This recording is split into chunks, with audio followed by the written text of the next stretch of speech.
Hi, everybody. Welcome to the Father and Son Watch Show. I'm John. This is my son, Elliott. How are you doing, guy? Good. Good. We're going to do a watch review today on a Chinese slash Hong Kong watch brand called Boderry. I received one for Christmas from my wife, who's not a watch lover, is she? No. No, she got me another watch that didn't turn out like she thought. And so that was a good reason to return that one and get another one. So I've been having my eye on this one. So what are you wearing today on your wrist, bud? I'm wearing my Casio. Yeah, I forget the long name on that one, but we're going to do a review on that one soon. And that's got a negative display, doesn't it? Yes, that's kind of hard to see. Yeah, and 200 meters of water resistance. I like it. And it's colorful, but we'll do a review on that soon. And I'm wearing another Casio, my Casio Duro. Love this watch. All right. And so we already know how you think about what you think about Chinese watches, right? Yeah. So pretty much a thumbs down, and I'm a thumbs up. So we'll take a look at this Boderry and see if Elliott changes his mind, or see if I change my mind. You think I'll change my mind? Well, maybe. But this is a good field watch, and I've been looking for a field watch. I already have a Timex Expedition, but it only has 50 meters of water resistance, and it's okay for a field watch, but I'd rather have more. I know you like water resistance. You always have to have 200, or would you go lower? I could go 100. That's it. Okay, yeah, 100 is pretty good. 50 is not wonderful, but I do like my Timex. But this Boderry has 200 meters of water resistance. So let's flip the camera and check it out. Okay, and so it comes in this nice black shipping container. I've watched some other YouTube videos that have, I think, a different color container than this one, but I like this black one. It's kind of a cool box. Now, let me see if I can get it open. It's kind of tricky. I think it pops out. There we go. So it kind of slides out, and there you've got your little warranty card that has nothing on it. Then you have a nice little Boderry book that you probably won't need. And it looks like it's all in Chinese, so unless you read Chinese, you won't be able to figure that out either. But kind of a neat little thing. There we go. There's some English, so that's good. Talks about it. And it's a pretty good package. Nice little pillow there. I'll probably actually use this to store some watches in, maybe use it as a little travel case in my suitcase. But there it is. Let me get a good view of it there. But what drew me to the watch is I like the color. I like the kind of fake, kind of patina on the loom there. It's kind of like a aged brown loom, and I love blues, so that's why I got that. So I'll take it off of here. It's got a nice NATO strap on it, and this is titanium, by the way. This is a titanium filled watch, and it's got a sapphire crystal. And to make Elliott happy, it's got 200 meters of water resistance. One thing I like about this band is it has a little keeper there that when you slide it in there, when you wear it, it kind of holds that watch band back. And let me slide it out of here so you can see the back of it. It's got kind of a cool engraving on the back.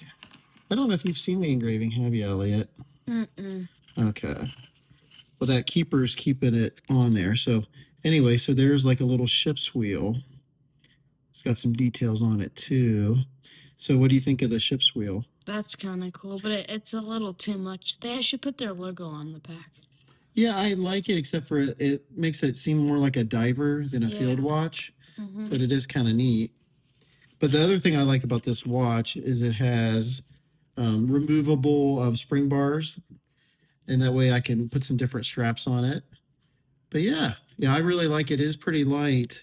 It's going to be interesting to put some maybe lighter bands in this one to see, to make full use of the weight of the titanium and the lack of weight. But yeah, I like it. I think the only thing I don't like myself on this dial is that I wish they would have color matched the date wheel to make it black and then have that same kind of light brown hour markers on the date wheel. But other than that, I like it. I'll do a loom shot later. So Elliott, what's your first thoughts? I mean, didn't you say there's some World War II history to it? Well, to field watches there are, but this is like a newer brand, and actually this looks a lot like another an American watch brand, I believe. Correct me if I'm wrong in the comments, but a Bertucci watch. They look very similar. There are some differences. The one thing that's different that I like is these lugs kind of slope in and they're kind of curved in, kind of stylized. And the Boderry, the Bertucci, I believe, is not. But I like that. But yeah, I mean, it's got the field watch markers. But yeah, I think it's a newer brand. But I like it. It's got a signed crown. So what else do you think? Do you like the colors on that, Elliott? Yeah, that's okay. I don't think I like it, but What's the main thing you don't like about it? well, I think if it did have some World War II history to it, then I'd like it more. Oh, right. And I think it looks kind of cheap too, with the bezel or just the case. Oh, you mean the finish? Yeah. Yeah, titanium's kind of a different kind of metal. It's lightweight, but it has like a kind of a gray like polish to it. I actually like it because I don't have any other titanium watches. So I definitely wanted to try this out. It's supposed to be stronger than steel and it will scratch up a little bit, but titanium, I believe, is kind of a self-healing metal, is what I believe I heard before. Correct me if I'm wrong, or if you want to put in the comments if you've heard that's true too. But yeah, I kind of like it. Do you like the name Boderry? Yeah, I think it's good for archery, but not. For archery, but yeah, not. It sounds like an archery company. It sounds kind of different. I don't know if there's any other meaning to it. Another nice thing that I like about it is the little the buckle is signed too. So there's a lot of attention to detail. But yeah, I like it. Now, I think if I had to compare it to like a Bulova hack watch, I'd probably pick the Bulova. Or a Hamilton. Or a Hamilton. Yeah, I'd pick a Hamilton. But I mean, I only paid about $100 for this.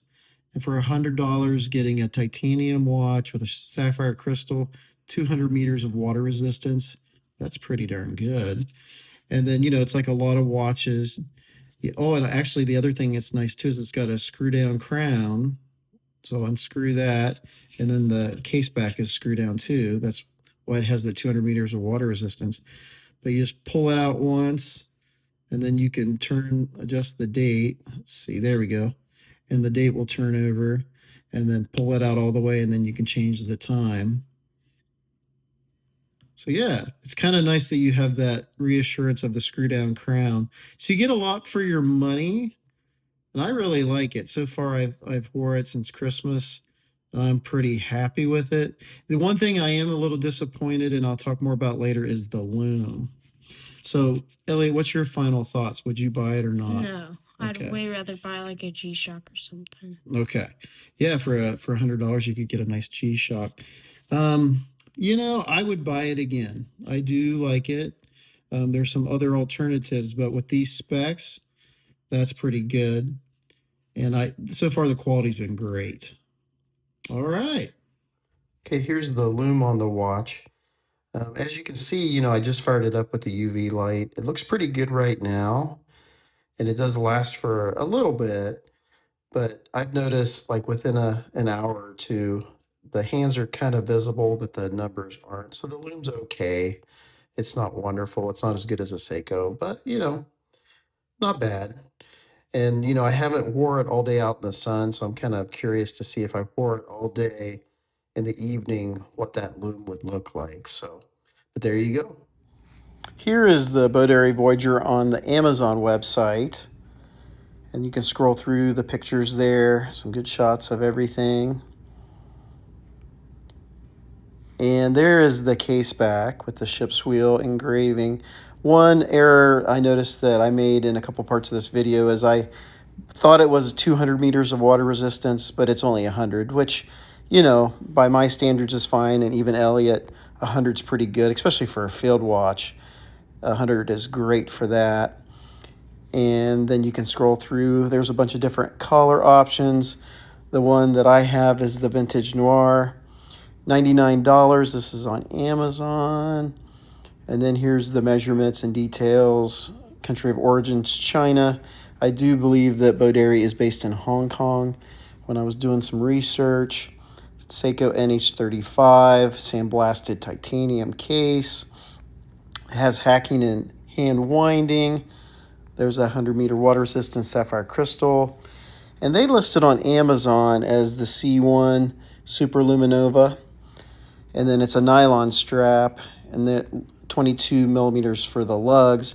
And then when I go on to the Boderry site, it is the same price, which is great. So either way, you can get it through either company for the same price. And then here's their specs, which are basically the same.